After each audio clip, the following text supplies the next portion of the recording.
The massive halls of the Galactic Council chamber echoed with heated arguments. Alien diplomats from across the galaxy sat in their high seats, their voices raised in frustration. At the center of it all stood Ambassador Daniel Reeves, humanity's representative. His fists clenched as he listened to the latest insulting demand from the Council. Earth must surrender control of its outer colonies, boomed High Chancellor Sorvanek, a towering reptilian alien with golden scales. Humanity's expansion is reckless and dangerous. The Council must ensure stability. Daniel's jaw tightened. Stability. That was the Council's favorite word whenever they wanted to weaken humanity. "We built those colonies," Daniel said, his voice calm but firm. "We suffered for them. We will not surrender them." The chamber erupted in outrage. The tensions rise. For years, the Galactic Council had feared humanity's rise. Humans were not like other species. They were adaptable, unpredictable, and most dangerously, ambitious. The Council tried to control them through unfair laws, heavy trade restrictions on Earth's economy, strict limits on human military forces, bans on new human colonies beyond pre-approved zones. Yet despite all of this, humanity thrived. Their fleets grew stronger. Their technology advanced rapidly. And worst of all for the Council, their influence spread among other species. Many younger civilizations admired humanity. Some even whispered that humans should lead the Council instead. This was unacceptable. And so, the Council tightened its grip. The final betrayal. Daniel expected another pointless debate, but today was different. High Chancellor Sorvanek stood, his golden eyes gleaming with authority. "Enough," he declared. "The Council has voted. Humanity must comply." A holographic display flickered to life, showing the decision. Humanity's military to be disbanded. All human colonies beyond Earth's system must be abandoned. Failure to comply will be considered an act of war. Silence fell. Daniel's heart pounded. This wasn't just control. This was enslavement. For a long moment, no one spoke. Then, Daniel took a deep breath and did something no one in history had ever done. Humanity walks away. Then humanity has no choice, he said. We leave. The chamber froze. Sorvanek blinked. "Excuse me." Daniel stepped forward and raised his voice for all to hear. "Humanity is finished with the Council. We will no longer be bound by your corrupt rule. From this moment forward, Earth and its colonies stand alone." Gasps filled the chamber. No species had ever dared to defy the Council like this. "You cannot leave," a green-skinned ambassador hissed. "The Council maintains order in the galaxy." Daniel stared them down. "Then watch what happens without us." Without another word, he turned and walked out of the chamber. And with that, humanity abandoned the Galactic Council. The aftermath begins. For a brief moment, there was silence. Then, the Council erupted in panic. They cannot be allowed to leave. If humans go unchecked, they could challenge our power. We must stop them before it's too late. But it was already too late. The breaking point had been reached. And soon, the galaxy would burn. The shockwave across the galaxy. When the news broke that humanity had left the Galactic Council, the entire galaxy shook with fear and confusion. This is madness. No species has ever left the Council. Without the Council's laws, humanity will become a rogue power. Should we prepare for war? Some believed that humanity's departure meant nothing. They were just one species among many. Others knew better. The humans were different, unpredictable, dangerous, and now, free. Humanity's response. Back on Earth, the departure wasn't seen as a defeat. It was a declaration of independence. No more unfair restrictions. No more control over human expansion. No more waiting for permission to grow. Human fleets began returning home, their officers no longer bound by the Council's rules. Trade agreements with the Council were immediately cut off. Colonies that were once defenseless now started building their own weapons and warships, preparing for the future. Humanity had closed the door behind them, and there was no turning back. The Council's panic. The Galactic Council was not prepared for this. They had always assumed that if a species was pressured enough, they would bend the knee. But humans did the opposite. They had walked away on their own terms. And now, the Council had to face the consequences. "We must force them back into compliance," one ambassador hissed. "They cannot be allowed to act freely." But others hesitated. What if they resist? Another asked, what if they fight? No one wanted to admit it, but the truth was clear. Humanity was dangerous. For years, they had fought in council wars, proving themselves as ruthless strategists and relentless warriors. Now those same warriors were answering only to Earth. Allies and enemies. Some species celebrated humanity's decision. The Xeric Alliance, a smaller faction often ignored by the Council, saw an opportunity. They reached out to Earth, offering trade and military partnerships. The Orvos clans, who had long suffered under the Council's oppressive laws, began secretly communicating with human leaders, seeking an alliance. But not everyone was happy.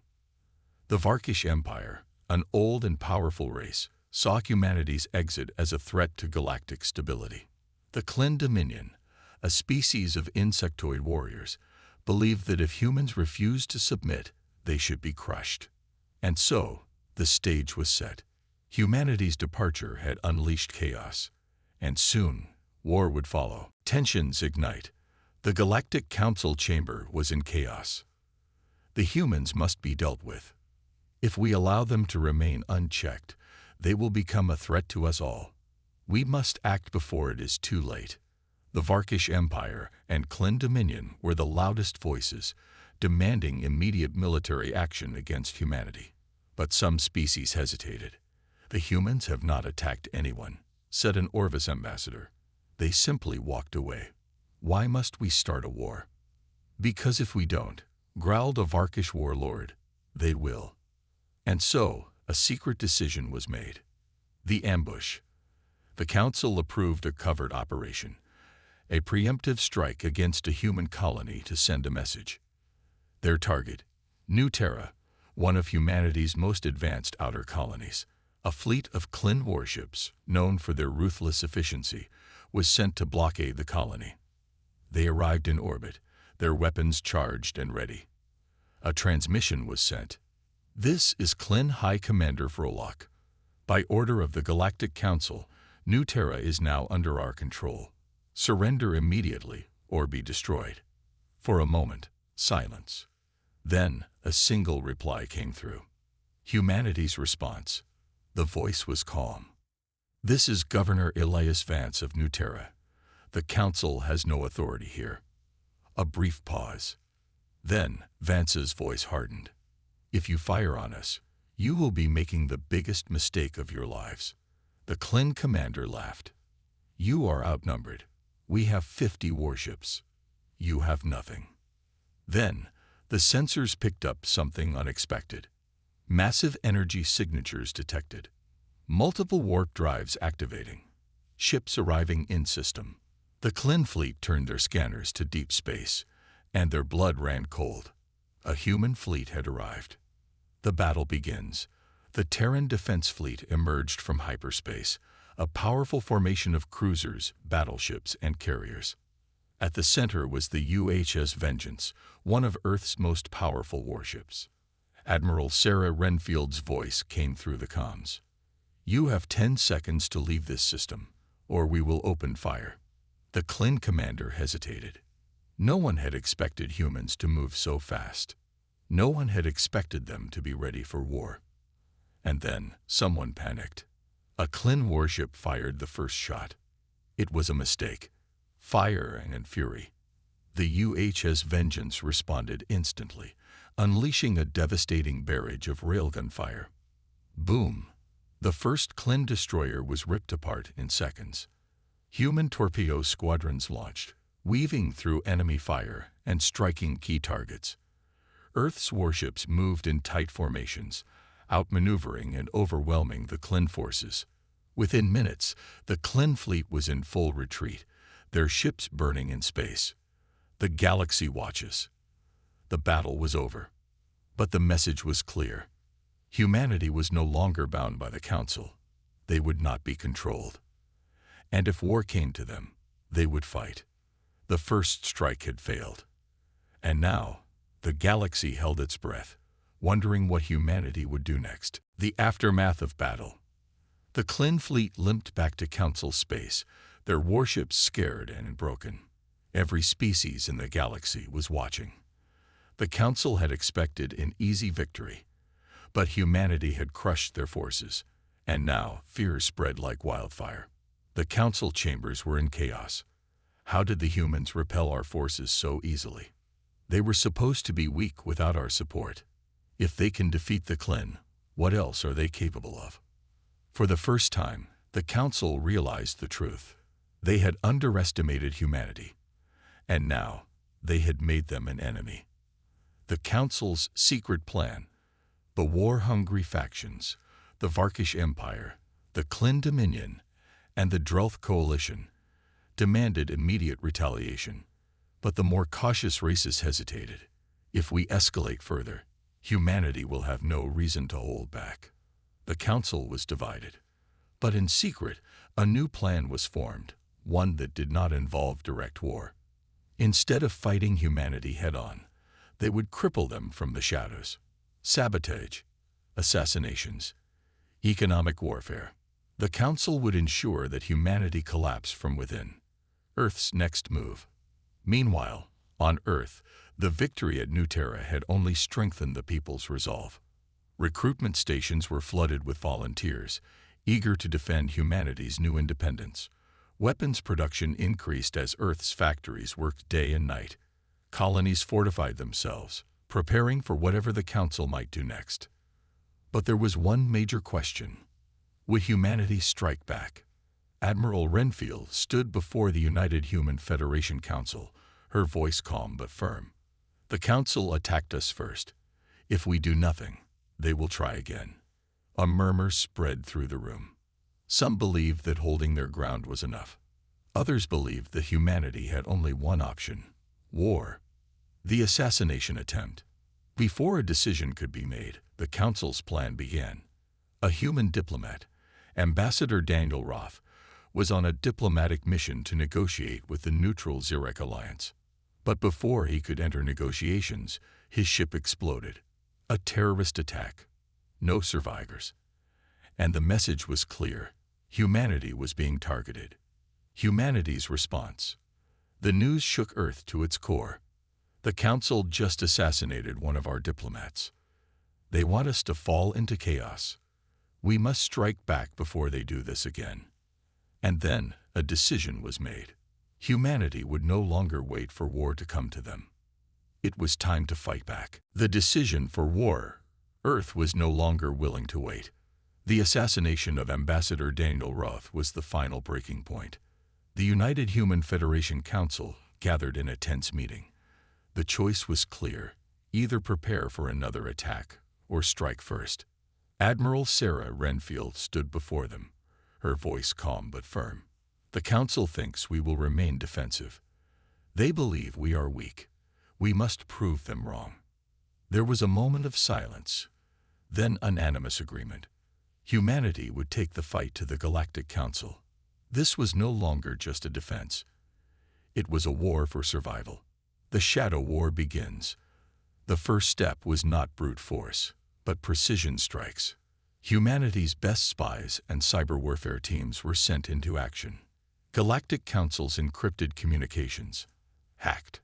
Supply routes, mapped and sabotage. Key Council leaders, exposed for corruption.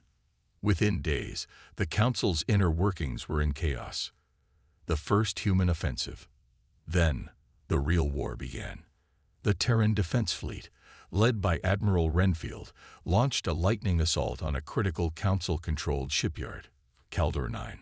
The plan was simple but deadly. 1. A fleet of stealth ships slipped past enemy scanners. 2. A small strike team infiltrated the station, planting charges.